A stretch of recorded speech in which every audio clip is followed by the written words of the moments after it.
میرے نبی بھی یتیم تھے، اور یتیموں کا معاملہ بڑا سخت ہے۔ خاندان میں کوئی بیوہ ہے، یتیم ہے، تو ان خاندان والوں کا امتحان ہے۔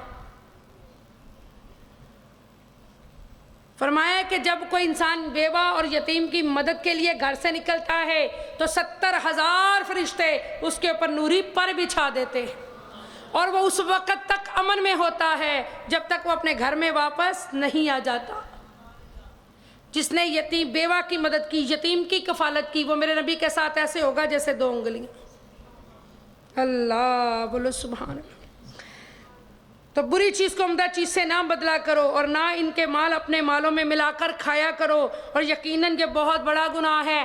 ظاہر ہے ابھی چھوٹے ہیں، باپ فوت ہو گیا، بزنس اکٹھا ہے، تو پھر جب یہ بڑے ہوں تو تم یہ کہو کہ مال میں نقصان ہو گیا، اور تم سائیڈ پہ اپنا جوڑتے رہو کہ کاروبار میں نقصان ہو گیا۔ جب باپ فوت ہوا تھا تو اتنا مال تھا، اب بچے بڑے ہو گئے ہیں تو یہ کہہ رہے ہیں کہ جی نقصان ہی نقصان ہو گیا، لیکن حقیقت میں انہوں نے اچھے مال میں برے مال کو ملا کر اپنا مال جو ہے وہ زیادہ بنا لیا، اور عمدہ مال جو تھا ان کا حلال مال، اس میں حرام کا 1 روپیہ یا 2 روپے بھی ڈال گئے تو وہ سارا ہی حرام ہو گیا۔ اور میں نے کل آپ کو ایک حدیث بھی بتائی تھی نا کہ انسان کے پاس حلال کا لاکھوں روپیہ ہو اور 1 روپیہ اس کا حرام کا اس میں آ جائے تو سارا مال ہی حرام ہو جاتا، اور حرام کمائی کا نہ صدقہ نہ خیرات کچھ بھی قبول نہیں ہوتا۔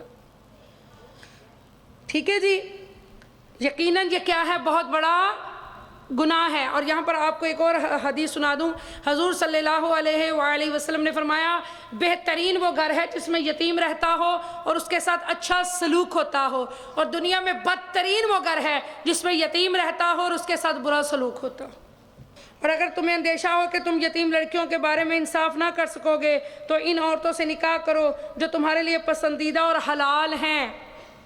یتیم سے نہ کرو اس لالچ میں کہ مال کھا جاؤں گا، پکڑ بہت ہے، جواب اللہ کو دینا ہے، اللہ حساب لینے والا ہے۔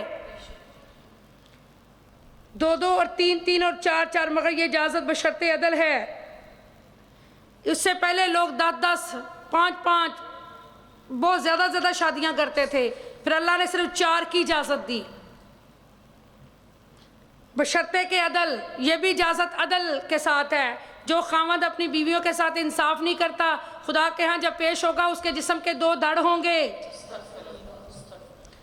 پھر اگر تمہیں اندیشہ ہو کہ تم زائد بیویوں میں عدل نہیں کر سکو گے تو صرف ایک ہی عورت سے نکاح کرو، یا وہ کنیزیں جو شرعاً تمہاری ملکیت میں آئی ہوں۔ یہ بات اس سے قریب تر ہے کہ تم سے ظلم نہ ہو۔ یعنی دیکھ لیں، ہر بات ہے۔ اکثر ہم سنتے ہیں جی 4 شادیوں کی اجازت ہے، جی 4 شادیوں کی اجازت ہے۔ جی ایک آدمی نبی کریم صلی اللہ علیہ وآلہ وسلم کے پاس آیا، اس نے اپنی غریبی کی بات کی، حضور نے فرمایا نکاح کرو۔ اس نے پھر غریبی کی بات کی، حضور نے فرمایا نکاح کرو۔ ٹھیک ہے، نکاح کرو۔ اکثر ہم یہ بات سنتے ہیں، لیکن میری پیاری بہنوں یہ بھی تو ہے کہ ایک آدمی نبی کے پاس آیا اور اس نے کہا یا رسول اللہ مجھے اجازت دے دوسری شادی کی، سرکار نے اس کو اجازت نہیں دی۔ یہاں کا شادیاں کرو، وہاں کا نہیں کرنی۔ کیا وجہ تھی؟ کیونکہ آپ کی تو پہلی بیوی آپ سے خوش نہیں تھی۔ یعنی شادیوں سے اسلام منع نہیں کرتا، لیکن عدل کا حکم دیتا ہے۔ جو انسان دوسری شادی کرتا ہے نا، وہ اپنے آپ کو اتنا ہی آزمائش میں ڈالتا ہے۔ شادی کرنا تو آسان ہے، لیکن پھر ویسے حقوق بھی تو دینے ہیں نا۔ اگر ایک رات ادھر ہے تو ایک رات ادھر ہے، اگر ادھر جتنا خرچہ ہے اتنا ہی ادھر ہے۔ کسی بیوی کی طرف میلان ہونا یا محبت کا ہونا وہ ایک علیحدہ بات ہے، لیکن ظاہری طور پر حقوق برابر ہوں گے۔ اور اگر کوئی انسان ایسا کر سکتا ہے تو پھر دوسری شادی کرے، ورنہ اپنے آپ کو آزمائش میں نہ ڈالے، ورنہ عذاب ہی عذاب ہے۔ دنیا بھی خراب ہوتی ہے، آخرت بھی خراب ہوتی ہے، اور اپنے اپنوں کے دشمن ہو جاتے ہیں۔ تو یہ بہت ہی احتیاط والا معاملہ ہے۔ شادی سے اسلام منع نہیں کرتا، لیکن اب یہاں پر پڑھ رہے ہیں کہ بشرط عدل، عدل ضروری ہے، بیویوں میں انصاف ضروری ہے۔ کوئی انصاف کر سکتا ہے تو ٹھیک ہے۔ عرب امارات میں یقین کرے جو لوگ شادیاں کرتے ہیں، اگر کوئی انسان کہیں تحفہ لے کے جاتا ہے تو کوشش ہوتی ہے ایک ہی ڈیزائن کے دونوں سوٹ ہوں، ایک ہی ڈیزائن کی دونوں بیڈ شیٹس ہوں، کہ کہیں مختلف کلر کی نہ آ جائے، کوئی اختلاف نہ ہو جائے، اتنا خیال، تو پھر اجازت ہے، ورنہ اجازت نہیں ہے۔ عدل کی اجازت یہ نہیں کہ بیویاں بیچاری ایک لٹکی رہے، کبھی اس کے گھر ہی نہیں گئے۔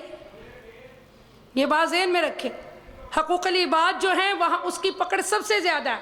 بندہ حج کرتا ہے، عمرے کرتا ہے، نمازیں پڑھتا ہے، لیکن اگر حقوق العباد ہی ادا نہیں کرتا تو اس کے کوئی گناہ معاف نہیں ہوں گے، صرف جو حقوق اللہ ہے وہ معاف ہوں گے بس۔ تو ہم کہتے ہیں جی حج کرنے سے، عمرے کرنے سے سارے معاف ہو جاتے ہیں، حقوق العباد جو ہے نا وہ نہیں معاف ہوتے جب تک آپ بندوں سے معافی نہ مانگیں۔